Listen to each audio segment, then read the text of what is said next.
ನಮಸ್ತೆ ಫ್ರೆಂಡ್ಸ್, ರಾಜ್ ಜಾಬ್ಸ್ಗೆ ಸ್ವಾಗತ.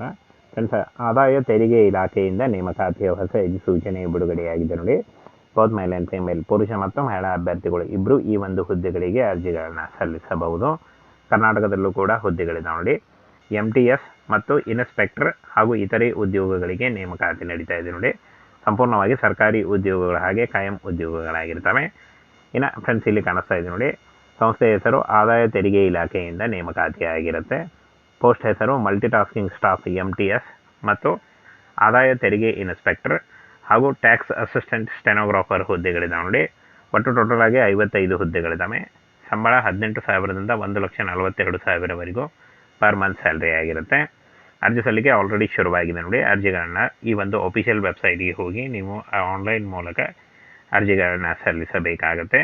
ಅರ್ಜಿ ಸಲ್ಲಿಸುವಂಥ ನೇರ ಲಿಂಕು ವಿಡಿಯೋ ಡಿಸ್ಕ್ರಿಪ್ಷನ್ ಬಾಕ್ಸಲ್ಲಿ ಇರುತ್ತೆ ನೋಡಿ. ಇನ್ನು ಫ್ರೆಂಡ್ಸ್, ಪೋಸ್ಟ್ ಸಂಖ್ಯೆಯನ್ನು ಆಲ್ರೆಡಿ ತಿಳಿಸ್ಕೊಟ್ಟಿದ್ದೀನಿ. ಪೋಸ್ಟ್ ಹೆಸರು ನೋಡಿ, ಮಲ್ಟಿಟಾಸ್ಕಿಂಗ್ ಸ್ಟಾಫ್ ಮತ್ತು ಆದಾಯ ತೆರಿಗೆ ಇನ್ಸ್ಪೆಕ್ಟರ್, ತೆರಿಗೆ ಸಹಾಯಕ ಮತ್ತು ಸ್ಟೆನೋಗ್ರಾಫರ್ ಹುದ್ದೆಗಳಿರ್ತವೆ. ಈ ಒಂದು ಹುದ್ದೆಗಳಿಗೆ ಆಯ್ಕೆ ಮಾಡಿಕೊಂಡು ನೀವು ಅರ್ಜಿಗಳನ್ನು ಸಲ್ಲಿಸಬಹುದು. SLC, PUC ಮತ್ತು ಡಿಗ್ರಿ ಮಾಡಿದಂಥ ಬೋತ್ ಮೇಲ್ ಆ್ಯಂಡ್ ಫಿಮೇಲ್, ಪುರುಷ ಮತ್ತು ಮಹಿಳಾ ಅಭ್ಯರ್ಥಿಗಳು ಇಬ್ಬರು ಅರ್ಜಿಗಳನ್ನು ಸಲ್ಲಿಸಬಹುದು. ಆದಾಯ ತೆರಿಗೆ ಇನ್ಸ್ಪೆಕ್ಟರ್ 2 ಹುದ್ದೆಗಳಿದ್ದಾವೆ. ತೆರಿಗೆ ಸಹಾಯಕ 25 ಹುದ್ದೆಗಳು, ಹಾಗೆ ಸ್ಟೆನೋಗ್ರಾಫರ್ ಗ್ರೇಡ್ 2 2 ಹುದ್ದೆಗಳಿದ್ದಾವೆ. ಮಲ್ಟಿಟಾಸ್ಕಿಂಗ್ ಸ್ಟಾಫ್ 26 ಹುದ್ದೆಗಳಿದ್ದಾವೆ. ಟೋಟಲ್ ಆಗಿ 55 ಹುದ್ದೆಗಳಿಗೆ ಈ ಒಂದು ಹೊಸ ನೋಟಿಫಿಕೇಶನ್ ಬಿಡುಗಡೆಯಾಗಿದೆ ನೋಡಿ. ಆನ್ಲೈನ್ ಮೋಡ್ ಮೂಲಕ ಅಫಿಷಿಯಲ್ ವೆಬ್ಸೈಟ್ನ ನೇರ ಲಿಂಕು ವಿಡಿಯೋ ಡಿಸ್ಕ್ರಿಪ್ಷನ್ನಲ್ಲಿರುತ್ತೆ ನೋಡಿ. ಅಲ್ಲಿ ಹೋಗಿ ಡೈರೆಕ್ಟಾಗಿ ಕ್ಲಿಕ್ ಮಾಡಿ ನೀವು ಅರ್ಜಿಗಳನ್ನು ಸಲ್ಲಿಸಬಹುದು.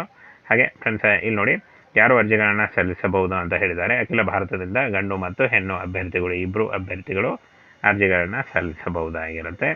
ಇನ್ನು ಉದ್ಯೋಗ ಸ್ಥಳ ಮತ್ತು ಪರೀಕ್ಷಾ ಕೇಂದ್ರ ಭಾರತಾದ್ಯಂತ ಬರುತ್ತೆ. ಹಾಗೆ ಕರ್ನಾಟಕದಲ್ಲೂ ಕೂಡ ಹುದ್ದೆಗಳಿರ್ತಾವೆ ನೋಡಿ. ಇನ್ನು ಸಂಬಳವನ್ನು ನೋಡೋದಾದರೆ ಇನ್ಸ್ಪೆಕ್ಟರ್ ಇನ್ಕಮ್ ಟ್ಯಾಕ್ಸ್ ಹುದ್ದೆಗಳಿಗೆ ಇಲ್ಲಿ ನೋಡಿ 44,000ದಿಂದ 1,42,000ವರೆಗೆ ಇರುತ್ತೆ. ಹಾಗೆ ತೆರಿಗೆ ಸಹಾಯಕ 25,000ದಿಂದ 81,000. ಸ್ಟೆನೋಗ್ರಾಫರ್ ಗ್ರೇಡ್ 2 25,000ದಿಂದ 81,000 ಇದ್ದರೆ, ಮಲ್ಟಿಟಾಸ್ಕಿಂಗ್ ಸ್ಟಾಫ್ 18,000ದಿಂದ 56,000ವರೆಗೂ ಪರ್ ಮಂತ್ ಸ್ಯಾಲ್ರಿ ಆಗಿರುತ್ತೆ ನೋಡಿ. ಜಾಸ್ತಿ ಕೂಡ ಆಗ್ತಾ ಹೋಗುತ್ತೆ. ಇನ್ನು ಈ ಒಂದು ಹುದ್ದೆಗಳಿಗೆ ಯಾವುದೇ ರೀತಿಯ ಒಂದು ಅರ್ಜಿ ಶುಲ್ಕ ಇಲ್ಲ. UR, OBC, SC, ST ಅಭ್ಯರ್ಥಿಗಳಿಗೆ ಯಾವುದೇ ರೀತಿಯ ಒಂದು ಅರ್ಜಿ ಶುಲ್ಕ ಇರಲ್ಲ. ಫ್ರೀಯಾಗಿ ನೀವು ಆನ್ಲೈನ್ ಮೂಲಕ ಅರ್ಜಿಗಳನ್ನು ಸಲ್ಲಿಸಬಹುದು.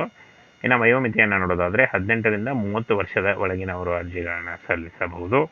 ಇನ್ನು SC, ST ಅಭ್ಯರ್ಥಿಗಳಿಗೆ 5 ವರ್ಷಗಳ ವಯೋಮಿತಿ ಸಡಿಲಿಕೆ ಇದ್ದರೆ, OBC ಅಭ್ಯರ್ಥಿಗಳಿಗೆ 3 ವರ್ಷಗಳ ವಯೋಮಿತಿ ಸಡಿಲಿಕೆ ಕೂಡ ಇರುತ್ತೆ ನೋಡಿ. ಆನ್ಲೈನ್ ಆದಷ್ಟು ನಿಮ್ಮ ವಯಸ್ಸಿನ ಲೆಕ್ಕಾಚಾರ ಮಾಡಿಕೊಂಡು ನೀವು ಅರ್ಜಿಗಳನ್ನು ಸಲ್ಲಿಸಬಹುದು. ಪುರುಷ ಮತ್ತು ಮಹಿಳಾ ಅಭ್ಯರ್ಥಿಗಳಿಗೆ ಫಿಸಿಕಲ್ ಇರುತ್ತೆ ನೋಡಿ. ಪುರುಷ ಅಭ್ಯರ್ಥಿಗಳಿಗೆ 165 ಸೆಂಟಿಮೀಟರ್ ಎತ್ತರ ಇದ್ದರೆ, ಮಹಿಳಾ ಅಭ್ಯರ್ಥಿಗಳು 152 ಸೆಂಟಿಮೀಟರ್ ಎತ್ತರ ಇರಬೇಕಾಗತ್ತೆ. ಹಾಗೇನ ಫ್ರೆಂಡ್ಸ್, ಪುರುಷ ಅಭ್ಯರ್ಥಿಗಳಿಗೆ ರನ್ನಿಂಗ್ ನೋಡಿ 7 ನಿಮಿಷಗಳಲ್ಲಿ 1,600 ಮೀಟರ್ ಇರುತ್ತೆ.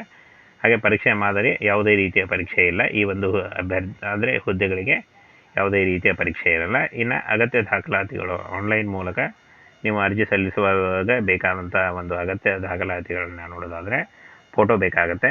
ಲೈಟ್ ಬ್ಯಾಕ್ಗ್ರೌಂಡ್ ಇರುವಂಥ ಒಂದು ಪಾಸ್ಪೋರ್ಟ್ ಅಳತೆ ಫೋಟೋ ಮತ್ತು ಸಹಿ, ಹಾಗೂ ಶೈಕ್ಷಣಿಕ ಪ್ರಮಾಣಪತ್ರ 8ನೇ ತರಗತಿ ಮತ್ತು SLC. ಇನ್ನು ಜಾತಿ ಪ್ರಮಾಣಪತ್ರ, ನಿವಾಸ ಪ್ರಮಾಣಪತ್ರ ಹಾಗೂ ಆಧಾರ್ ಕಾರ್ಡ್ ID ಪುರಾವೆಗಾಗಿ ಆಧಾರ್ ಕಾರ್ಡ್ ಬೇಕಾಗುತ್ತೆ ನೋಡಿ. ಹಾಗೆ ಇನ್ನು ಆಯ್ಕೆ ಪ್ರಕ್ರಿಯೆಯನ್ನು ನೋಡೋದಾದರೆ ಇಲ್ಲಿ ನೋಡಿ, ಶಾರ್ಟ್ ಲಿಸ್ಟ್ ಮಾಡಿದ ಅಭ್ಯರ್ಥಿಗಳನ್ನು ದೈಹಿಕ ಪರೀಕ್ಷೆ ಮತ್ತು ಡಾಕ್ಯುಮೆಂಟ್ ಪರಿಶೀಲನೆ ಹಾಗೂ ಅಂತಿಮ ಅರ್ಹತೆ ಮೂಲಕ ಆಯ್ಕೆಯನ್ನು ಮಾಡಿಕೊಳ್ಳಲಾಗುತ್ತೆ. ಯಾವುದೇ ರೀತಿಯ ಒಂದು ಲಿಖಿತ ಪರೀಕ್ಷೆ ಆಗಲಿ, ಯಾವುದೇ ರೀತಿಯ ಒಂದು ಅರ್ಜಿ ಶುಲ್ಕ ಆಗಲಿ ಇರಲ್ಲ. SLC, PUC, ಡಿಗ್ರಿ ಮಾಡಿದಂಥ ಬೋತ್ ಮೇಲ್ ಆ್ಯಂಡ್ ಫಿಮೇಲ್ ನೋಡಿ. 12 ಡಿಸೆಂಬರ್ನಿಂದ ಆಲ್ರೆಡಿ ಅರ್ಜಿ ಸಲ್ಲಿಕೆ ಶುರುವಾಗಿದೆ. 16 ಜನವರಿ 2025 ಅರ್ಜಿ ಸಲ್ಲಿಸಲಿಕ್ಕೆ ಕೊನೆಯ ದಿನಾಂಕ ಆಗಿರುತ್ತೆ ನೋಡಿ. ಈ ಒಂದು ಕೊನೆಯ ದಿನಾಂಕದೊಳಗಾಗಿ ನೀವು ಅಫಿಷಿಯಲ್ ವೆಬ್ಸೈಟ್ಗೆ ಹೋಗಿ ಅರ್ಜಿಗಳನ್ನು ಸಲ್ಲಿಸಬಹುದು.